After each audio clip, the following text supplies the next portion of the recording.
everybody, it's Katrina. It's the crafty corner crafty. Hi everyone, it's Katrina. Welcome to the Crafty Corner. So here is the unicorn basket, and this is the one that I put the Xeron sticker on, that I made from the little party pack. This is a Starbelly unicorn. It is a night light, and it lights up the room with different shapes. We also have our unicorn bubble wand there.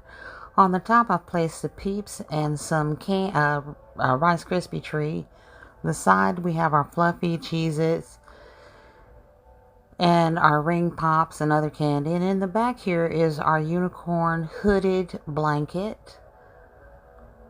We also have our Airhead snow cones, bunny glasses, our little change purse, and our color changing cup here on the side, as well as our lollipops and our eggs.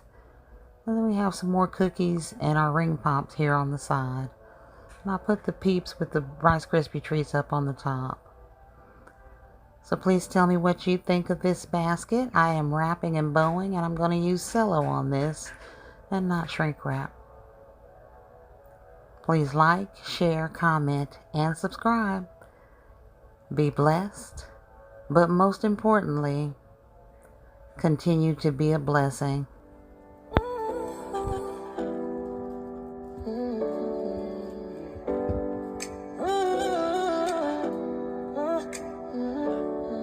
It's the crafty Hi corner everybody, it's crafting Katrina. with Katrina. We got crafty vibes going live, doing our thing for the loyal subs, showing love.